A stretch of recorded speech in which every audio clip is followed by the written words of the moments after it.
बहुत अच्छे होंगे। देखिए आज हम लोग बात करेंगे आरआरबी के ऊपर बात करेंगे, जो कि अभी देख रहे हैं फॉर्म अप्लाई हो रहा है इसका, काफ़ी बच्चे इसको अप्लाई कर रहे हैं, इसी के ऊपर हम लोग डिस्कस करेंगे आज। और आप लोग देख रहे होंगे किसी बच्चे ने अप्लाई किया है और उसी का प्रिंट आउट निकाला हुआ है। तो इसमें क्या क्या भरा गया है और आप क्या क्या भरेंगे उसी के ऊपर हम लोग डिस्कस करेंगे, ठीक है। और ये काफ़ी इंपॉर्टेंट है, इसको जरूर आप ध्यान देंगे। जब तक आप सही फॉर्म में अप्लाई नहीं करेंगे तो लास्ट तक आपको झेलना पड़ जाएगा, इसलिए इसमें जरूर इसको ध्यान से देखेंगे। इसमें वही चीज़ बताएंगे जो इसमें भरा गया है और क्या क्या मांग रहा है वो चीज़ भी आपको बता दिया जाएगा। आप रेलवे की तैयारी करना शुरू कर दें।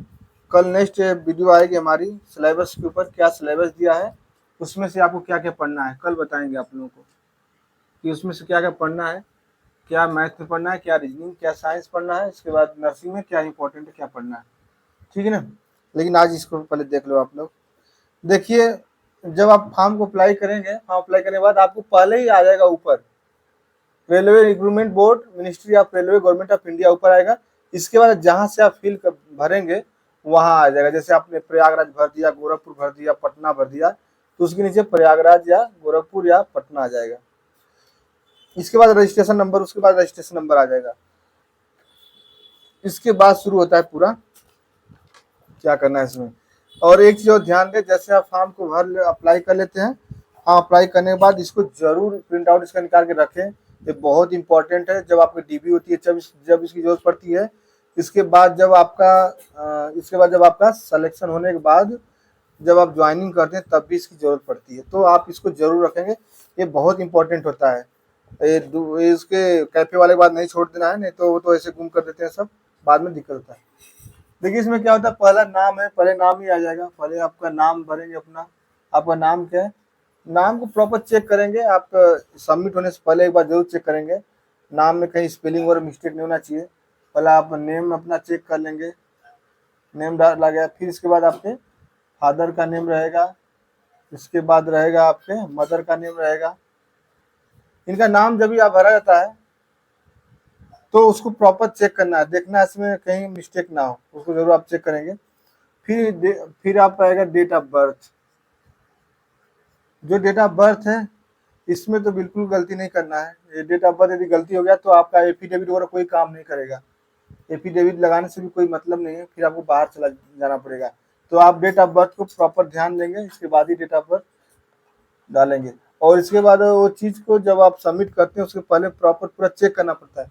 आप जब कैपिटल भरते हैं तो प्रॉपर अपना चेक कर लेंगे कि इसमें क्या डालना है और क्या क्या उसने डाला हुआ है। एक एक लाइन चेक करें, एक एक लाइन चेक करें, एक एक वर्ड चेक करें, इसके बाद ही सबमिट होने दें, क्योंकि आपने दिए एक बार फॉर्म अप्लाई कर दिया तो फिर मुश्किल हो जाएगा। इसके बाद जो नंबर आता है डेट ऑफ बर्थ के बाद आधार वेरीफाइड। अभी इसके ऊपर हम लोग थोड़ा डिस्कस करते हैं। अभी आपको पता है कि 1-2 दिन पहले एक नोटिस आई है, उसमें दिया गया है कि आपका आधार वेरीफाइड होना चाहिए। यदि आप आधार वेरीफाइड है आपका तो आपको एग्जाम सेंटर पर कोई दिक्कत नहीं होगी, बाद में आपको डीबी और ज्वाइनिंग में भी कोई दिक्कत नहीं होगा। तो आप आधार वेरीफाइड करें, वो आप नोटिस मैंने अपने ग्रुप में भेजा है, आप देख लिए होंगे और मैं उसको थोड़ा यहाँ भी बता दूंगा। जो नोटिस आई है उसमें एक पॉइंट दिया है कि आपका आधार वेरीफाइड होना चाहिए। इसका मतलब ये नहीं है कि आपका आधार पे ओटीपी आएगा फिर आप उसको वेरीफाइड करेगा रेलवे, ऐसा कुछ नहीं है। आपका जो आधार नंबर डालते हैं उसको अपने आप ऑटोमेटिक वेरीफाइड कर लेगा। और इसके बाद इसमें लिख कर आ जाएगा, इसमें लिखा हुआ है क्या, इज आधार वेरीफाइड, यस, मतलब आपका आधार वेरीफाइड हो गया है। अभी आधार कार्ड आधार नंबर की जगह कोई लोग अपना ड्राइविंग लाइसेंस दे देते हैं, डीएल लगा देते हैं, फिर पासपोर्ट लगा देते हैं, और इसके बाद या तो अपना वोटर आईडी लगा देते हैं, या फिर वोटर आईडी हो गया, पासपोर्ट हो गया, इसके बाद voter ID, passport, driving licence और पैन कार्ड, ये लोग लगा देते हैं। देखिए इसमें रेलवे ने बोला है कि आप यदि इसको लगा भी दिए हैं गलती से तो इसके पोर्टल पे, रेलवे के पोर्टल पे जाकर उसमें नोटिस में दिया है किसमें जाना है, वहीं से जाकर इसको चेंज करिए, वहां से अपना आधार नंबर डाल दीजिए और उसको वेरीफाइड करा दीजिए, ठीक है। तो आप उसको जरूर कर लेंगे कि वो नोटिस दिया हुआ, लेटेस्ट नोटिस अभी लेटेस्ट दिया हुआ है नोटिस, तो उसको आप करेंगे, अवश्य कर लेंगे। जिसने ड्राइविंग लाइसेंस लगा दिया, पैन कार्ड लगा दिया, पासपोर्ट लगा दिया, ये लोग अपना चेंज कर लेंगे। और जिसने अपना आधार कार्ड नंबर डाला है उसके लिए कोई दिक्कत नहीं है, उसको कुछ चेंज करने की जरूरत नहीं है। और चेंज करना होगा कहाँ पे कि इसको वेरीफाइड कराना है, रेलवे के साइट पे जाना है। और इसमें नहीं, इसमें इसको नहीं खोलना है, इसको मतलब जो रजिस्ट्रेशन नंबर आपको खुल गया है इसको खोल के मॉडिफाई करने की जरूरत नहीं है, वो वहाँ से हो जाएगा, आपका चेंज हो जाएगा। लेकिन अपने आधार को दीजिए, इन्होंने अपना आधार का ही वेरीफाइड कराया हुआ है, तो इम्पोर्टेंट है, इसका नोटिस दे दिया है, पक्का आधार कार्ड नंबर डालेंगे आप लोग। इसके बाद एक चीज़ और दिया है, जेंडर मेल है फीमेल है, इस पर भी ध्यान देंगे आप लोग, मेल फीमेल का प्रॉपर ध्यान देंगे। इसके बाद इसमें दिया कि हाई स्कूल का रोल नंबर, देखिए इसमें एक मिस्टेक होता है, रोल नंबर और सर्टिफिकेट नंबर,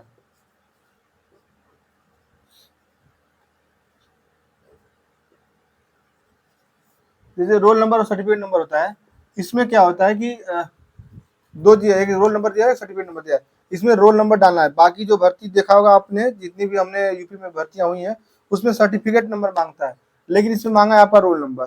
तो आपको क्या करना है, रोल नंबर देना है, सर्टिफिकेट नंबर नहीं देना है, रोल नंबर देना है। इसके बाद इसमें दिया है, इसको नहीं गलती करना है, इसमें बाद में फिर वो एफिडेविट लगाना पड़ता है, फिर माने ना माने और फिर उसकी मर्जी हो जाती है, तो आप इसको ध्यान देंगे जरूर। इसके बाद दिया है डेट ऑफ पासिंग, आप हाई स्कूल का दिया है, इसमें हाई स्कूल का ही होना चाहिए, हाई स्कूल का ही देना है, रोल नंबर देना है यहाँ पे, फिर date of passing, date of passing जब आप पास हुए थे वो डेट देना है, कब पास हुए थे, वो जब आपका सर्टिफिकेट आ गया था तभी देना है, तो डेट ऑफ पासिंग दे देना है उसमें, कब आप हाई स्कूल पास हुए थे, हाई स्कूल का देना है, उसमें नहीं देना है, उसमें नर्सिंग का नहीं देना। इसके बाद नेक्स्ट नंबर पे आ जाएगा कि आप भारतीय हैं, उसके बाद वो नेशनलिटी मिलेगा तो आप डालना इंडिया, बाकी तो विदेश से कोई आएगा नहीं इधर काम करने के लिए रेलवे में, ठीक है, भारतीय है। इसके बाद आएगा आपका धर्म क्या है आपका, तो आपका जो धर्म है वो इसके बाद धर्म डाल देंगे। इसके बाद आएगा आपका कि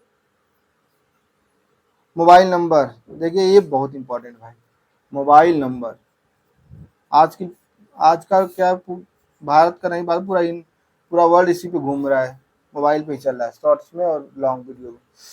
तो मोबाइल नंबर और आपका ईमेल आईडी, ये दो चीज इंपॉर्टेंट है, इसको वेरीफाइड भी कर रहा है। जब आप आवेदन करेंगे तो आपके मोबाइल नंबर पे ओटीपी आएगा और ईमेल पे भी आपके ओटीपी आएगा, इन दोनों पे आपका ये ओटीपी आएगा, तो उसी समय आपका वेरीफाइड हो जाएगा। जैसे मान लीजिए कि गलती से, एक चीज और है, जैसे मान लीजिए कि आपने कभी रेलवे का फॉर्म, अपने रेलवे का आपने आवेदन किया है उसी ईमेल आईडी से, और तो उसमें लिखेगा कि ऑलरेडी रजिस्टर्ड है, उसमें रजिस्टर्ड है। यदि मान लीजिए आपने फॉर्म अप्लाई किया तो ठीक है, उसको दोबारा ओपन करके उसी में आप कर सकते हैं, लेकिन आपने किसी और का अपने ईमेल आईडी पर वो करा दिया है, फॉर्म अप्लाई करा दिया है, तो उसको ऑलरेडी रजिस्टर्ड बोलेगा, तो उसको नहीं डालेंगे, कोई दूसरा ईमेल डाल देंगे। ईमेल कोई आपके पास हो, अपने घर का, मदर फादर किसी का भी ईमेल आईडी उसमें डाल देंगे चलेगा, उसी पे जाएगा ओटीपी और उसमें आप वेरीफाइड करा देंगे। और मोबाइल नंबर अपना इसी डालेंगे, अपना मोबाइल नंबर डाल देंगे। यदि मान लीजिए कि आपका मोबाइल नंबर भी ऑलरेडी रजिस्टर्ड हो गया किसी और के, किसी और, जैसे मान लीजिए किसी ने आवेदन किया होगा अपने घर में, आपका नंबर दे दिया होगा, तो आप किसी का दे दें, जो दूसरा नंबर आप चलाते हैं उसको दे दें, ईमेल आईडी मदर फादर किसी का भी दे सकते हैं, जो कि आपकी इसमें लिख कर आएगा, जो आप ये आवेदन जो आपको जो है फॉर्म मिलेगा इसमें लिखा होगा। गलती से जब आप भूलते हैं तो आप उसको देख लेंगे कि हमने इस नंबर दिया था, ये हमारी ईमेल आईडी है, तो आप उसमें दोबारा जाकर चेक कर सकते हैं, आपके जो नोटिस वगैरह नोटिफिकेशन वगैरह जो ईमेल पे दिए जाएंगे वहाँ से आप चेक कर लेंगे। ये इंपॉर्टेंट है, इसको जरूर देखेंगे, अच्छा से डालेंगे, क्योंकि अभी तो इसमें कोई भूलने का मतलब नहीं, क्योंकि जब तक इसमें आपका ओटीपी नहीं बताएंगे तब तक आगे नहीं जाएंगे आप लोग। नेक्स्ट है इसमें कि आपके जो, जैसे कहीं कटे वटे का निशान, वो दो ऐसे निशान मांग रहा है आपके शरीर से जिससे आपकी पहचान की जा सके, तो देखिए जहाँ पे आपका कोई निशान वगैरह है उसको आप दे देंगे, दो देना है, दोनों आप दे देंगे, आपको पता होगा वो दे देंगे, ठीक है, उसको देना है, देना जरूरी है। आइडेंटिफिकेशन 1, आइडेंटिफिकेशन 2, दोनों आपको देने हैं। इसके बाद आएगा मैरिड अनमैरिड का, इसमें भी लोग गलती करते हैं, मैरिड अनमैरिड का, फिर बाद में ही दिक्कत होती है। पहले आप मैरिड हो तो मैरिड कर दो, अनमैरिड हो तो अनमैरिड कर दो, क्योंकि बाद में जब वो मांगता है सर्टिफिकेट कि आप मैरिड हो तो ये बना के लेके आओ कि आपके पास एक से अधिक पत्नी, जीवित पति और जितनी पत्नी नहीं, जीवित पत्नी नहीं, तो फिर उसमें दिक्कत होता है। तो इसको आप लोग डालेंगे मैरिड है अनमैरिड है। प्रॉपर फॉर्म को चेक करना है। इसके बाद एप्लीकेशन मॉडिफाई, जब मान लीजिए आपने कोई गलती कर दिया होगा, दोबारा मॉडिफाई कराना चाहेंगे तो भी मॉडिफाई होता है। उसमें आपको देने के 250 रुपये, ये नॉन रिफंडेबल है, पैसा आपको वापस नहीं मिलेगा, आप सेलेक्ट हो या ना हो। तो मॉडिफाई एक बार होगा, जिसने गलती कर दिया होगा एक बार मॉडिफाई करा लेगा अपना, लेकिन उसमें ईमेल आईडी और मोबाइल नंबर चेंज नहीं होगा, बाकी सब हो जाएगा। तो उसको आप लोग कर लेंगे। अब नेक्स्ट में आएंगे, इस फर्स्ट पेज था, अब नेक्स्ट पेज में आपका आ जाएगा एड्रेस का आ जाएगा। अब नेक्स्ट पेज में चलोगे आप तो आ जाएगा एड्रेस आपका। एड्रेस भी आपका पूरा स्पेलिंग सही चेक करना है। जैसे एड्रेस में दे देगा आपका जहाँ के रहने वाले हैं वहाँ दे देंगे, विलेज पोस्ट वगैरह दे देंगे, डिस्ट्रिक्ट वगैरह दे देंगे, बाकी जो लोकल टाउन एरिया वो दे देंगे। पिन कोड नंबर सही दे देंगे, पिन कोड नंबर सही देना है। मान लीजिए एड्रेस में एक स्पेलिंग मिस्टेक भी होगा, तो यदि पिन कोड सही होगा तो आप वहाँ से अपना ज्वाइनिंग लेटर वगैरह ले सकते हैं। तो इतना ध्यान देंगे, एड्रेस प्रॉपर एड्रेस देना है, क्योंकि आपके ज्वाइनिंग लेटर इसी एड्रेस पे जाएंगे। नेक्स्ट में भी वही है, सेम एड्रेस है, एड्रेस सेम सेकेंड पेज, और उसके बाद वाला जो थर्ड पेज है उसमें भी सेम वही एड्रेस ही डालना है। दोनों में डाल देंगे कि पहले कहाँ था अब कहाँ था, वही डाल देंगे। इसके बाद आता है क्वालिफिकेशन। इसके बाद डालना है आपको क्वालिफिकेशन। आपका क्वालिफिकेशन क्या है इसमें डालना है। इसमें इंटर लेवल का नहीं मांगा है कुछ भी, ओनली हाई स्कूल का मांगा है कि ओनली हाई स्कूल में क्या है आपके पास, और बस हाई स्कूल का मांगा है। और उसके बाद आपने नर्सिंग में क्या किया है उसको मांगा है। तो आप यदि हाई स्कूल में है, हाई स्कूल मांगा हुआ है, किस बोर्ड से हैं, और इसके बाद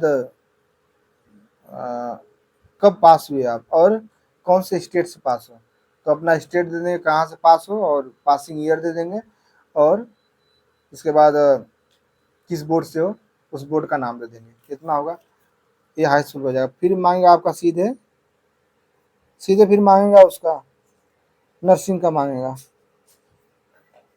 और इसमें बीच में इंटर विंटर का कुछ नहीं मांगा है, only high school. High school इसलिए मांगता है कि आपका पूरा date of birth, mother father का नाम, आपका नाम सब वेरीफाइड करता है। यदि आप ज्वाइनिंग के समय उसको नहीं देंगे वो सेम वैसे, तो आपको फिर बाहर कर देगा, इसलिए हाई स्कूल मांगता है। इंटर का नहीं मांगा है। फिर सीधे उसने नर्सिंग का मांगा है। नर्सिंग में आप जो हैं, जैसे आप बीएससी, पोस्ट बीएससी, या आप जीएनएम वगैरह हैं, जो भी है आप उसको दे देंगे, ठीक है। इसमें आप जीएनएम में जीएनएम देंगे, यदि आप बीएससी पोस्ट बीएससी तो उसको दे देंगे, पोस्ट बीएससी तो पोस्ट बीएससी देंगे। इसके बाद आपका डेटा पासिंग हो जाएगा, इसका भी डेटा पासिंग दे देंगे, ये भी कंप्लीट हो जाएगा। जब आप नेक्स्ट में जाएंगे तो उसमें आपको मांगेगा कि आप कैटेगरी कौन सा है। भाई ये बहुत इंपॉर्टेंट है, इसीलिए तो इसको दिया हुआ है। आपका जाति पूछ लिया यहाँ पे, आप किस कैटेगरी से हैं। इस पे मैंने वीडियो बना रखा है कि आपका कैटेगरी क्या है। कैटेगरी देखिए, जैसे आप यूआर हो गए तो आपको देने की जरूरत नहीं है। आप जैसे ईडब्ल्यूएस में आते हैं, ओबीसी में आते हैं, एससी एसटी इसमें आ जाते हैं, तो फिर आपको देने की जरूरत पड़ जाएगी। या आप पीडब्ल्यूडी हैं, या फिर आप एक्स सर्विसमैन हैं, एक्स सर्विसमैन हो गए, या आप फ्रीडम फाइटर हैं। यदि आप इससे रिलेटेड हैं तो आपको इसमें डॉक्यूमेंट देने पड़ेंगे, लगाने पड़ेंगे इसमें। तो यदि आप जनरल थे तो आपको लगाने की जरूरत नहीं है। ईडब्ल्यूएस के हैं तो ये अपना ईडब्ल्यूएस का सर्टिफिकेट देंगे। यदि आप ओबीसी हैं तो आप ओबीसी का देंगे। ईडब्ल्यू एसटी एससी होंगे तो एसटी एससी का देंगे। और देखिए इसमें क्या दिया है आपको, मैं जो मेरी इससे पहले की वीडियो उसमें देख लेना आप, ये लगेगा भारत सरकार का, ये लगेगा भारत सरकार। मैंने एक जाति मैंने आप लोगों को भेजा था, अपने ग्रुप में भेज दिया था सैंपल किसे आपको बनवाने हैं। भारत सरकार जाति जो बनती है उसमें लास्ट में गवर्नमेंट ऑफ इंडिया लिखता है, लास्ट में, यहाँ पे लास्ट में नहीं, ऐसे ही लिख देता है, यहीं पे लिख देगा गवर्नमेंट ऑफ इंडिया, वो होता है। और वो टोटली इंग्लिश में होता है, पूरा इंग्लिश में रहेगा, उसमें हिंदी नहीं रहेगा, टोटल इंग्लिश में रहेगा, वो गवर्नमेंट ऑफ इंडिया। तो कोई आपको बता रहा है कि आप मतलब स्टेट का लगा दो, सेंट्रल गवर्नमेंट का लगा दो, कोई मतलब नहीं है, तो ये गलत है। जब आपको सैंपल आपको दिया गया है प्रॉपर, जब रेलवे ने आपको दिया है, जब आपको आरआरबी ने आपको क्या दे दिया, आपको दे दिया है, फॉर्मेट दे दिया है, आप उस फॉर्मेट में नहीं काम करोगे तो फिर आप उसका उसके हाथ में रहेगा, आपको कब बाहर कर देगा। तो उसके फॉर्मेट को फॉलो करो आप लोग प्रॉपर। जैसे आप EWS वगैरह है या STC है, तो जितने भी उसमें फॉर्मेट दिया हुआ है उसी के ऊपर बनवा सकते हैं, कोई इशू नहीं, बन जाएगा। 2 दिन में बनता है, 3 दिन में, अधिक से अधिक 3 दिन में बन जाता है। लेकिन आप नया बनवा के ही फॉर्म आवेदन करेंगे उसको। जिसमें मांगता है, देखिए जब आप जैसे किस कैटेगरी से हैं, यदि उसका जब आप डालेंगे आप, तो उसका नंबर मांगता है, सर्टिफिकेट नंबर मांगता है, वो सर्टिफिकेट नंबर उसमें डाल दोगे आप। इस बार जब आपका वेरिफिकेशन होगा, वेरिफिकेशन ऑनलाइन कर लेता है वो, ये सर्टिफिकेट नंबर से वो आपका ऑनलाइन चेक कर लेगा और उसी से आपका मैच कराएगा। ये नहीं कि आप पहले के बनवा के दे दिए हो, उसमें जाओगे DB में, बोलोगे सर ये मेरा नया वाला है, मैच नहीं करेगा। तो आप ध्यान देना इस चीज़ का, पक्का बनवा लेंगे आप। ठीक है, नेक्स्ट चलते हैं। फिर इसमें पेमेंट होगा, ऑनलाइन पेमेंट। इसमें फिर पेमेंट करना है, ट्रांजेक्शन अमाउंट पेमेंट कर देंगे। फिर आप लोग इसमें कितना, आप किस कैटेगरी से हैं और कितना आपका पेमेंट करना है, फिर इसमें आप लोग पेमेंट कर देंगे। नेक्स्ट पेज पे पेमेंट होगा, जो कि वो कैफे वाला कर देगा, आप उसको दे देंगे। इसके बाद है आपका नेक्स्ट आ जाएगा आपका अकाउंट नंबर। रेलवे क्या करता है, रिफंड भी करता है, पैसे रिफंड करता है। तो आपको अपना ही अकाउंट नंबर देना है, अपने घर का देना है, नहीं तो आप बाकी आप बोल देंगे कैफे वाले को मुझे पता नहीं है, तो वो अपना दे देगा, फिर अपना देगा तो उसी में चला जाएगा। तो आप अपना अकाउंट नंबर देंगे। इसके बाद आप यदि आप फॉर्म अप्लाई करेंगे तो उसका एक पासबुक लेके जाइए, IFSC कोड नंबर चाहिए, वहाँ पे अकाउंट नंबर चाहिए और नाम चाहिए, अकाउंट होल्डर का नाम चाहिए, वो कर देंगे। इसके बाद आपको फिर नेक्स्ट में ऑप्शन आ जाएगा, क्या आप PWD हैं या आप EBC सर्टिफिकेट होल्डर हैं या एक सर्विसमैन है या सर्विंग रेलवे एम्प्लॉयर है, या मतलब रेलवे में आप काम कर रहे हैं पहले से, ऐसे करके आएगा ऑप्शन। जो आप होंगे वो आप कर देंगे।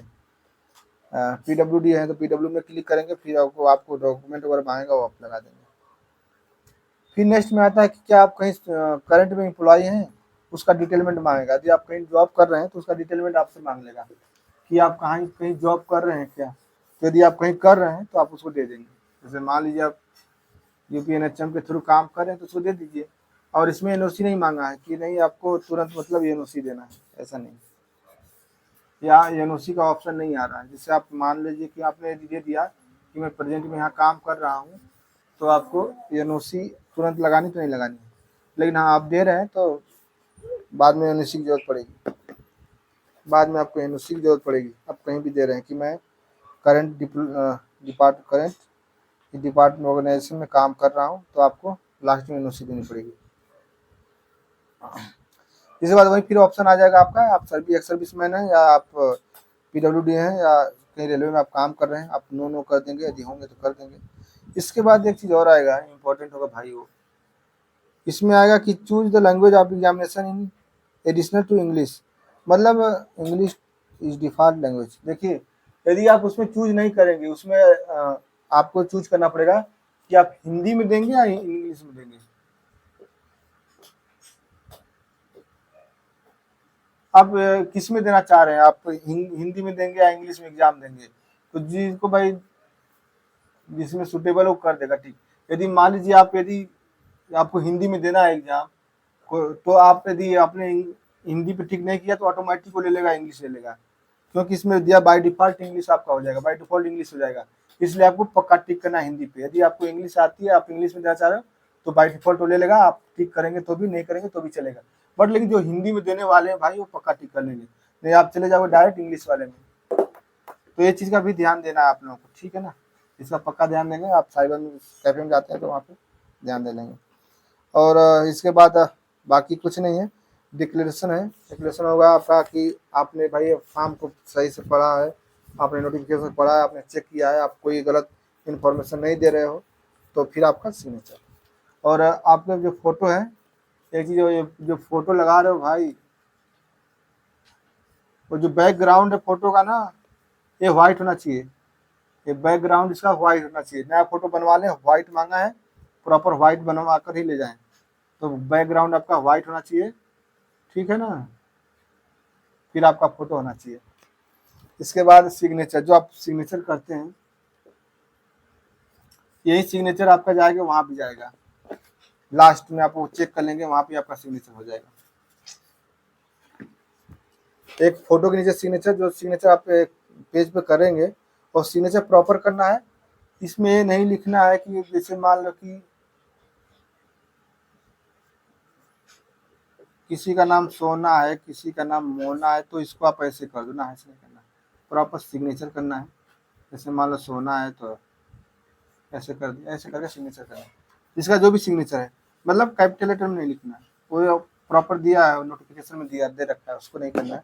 बाकी फोटो होगा, फोटो के नीचे जैसे आप यहाँ पे फोटो दिया है तो फोटो के नीचे सिग्नेचर दिया है, आप उसको चेक कर लेंगे तो पता चल जाएगा नहीं मेरा फोटो और सिग्नेचर वहाँ पे चला गया है। इसके बाद लास्ट में एक सिग्नेचर यहाँ पे पता चल जाएगा, और जब इससे यहाँ भी सिग्नेचर आपका आ जाएगा कि यहाँ पर भी आपका सिग्नेचर किया गया है, तो आपका कंफर्म हो गया कि आपका वहाँ पे सब कुछ अपलोड हो गया है। तो प्रॉपर आप फॉर्म को अप्लाई करें। कल बताऊंगा आप लोगों को इम्पोर्टेंट चीज़ कि आपको क्या पढ़ना है और क्या स्किप करना है। बाकी मिलते हैं नेक्स्ट वीडियो में। Thank you.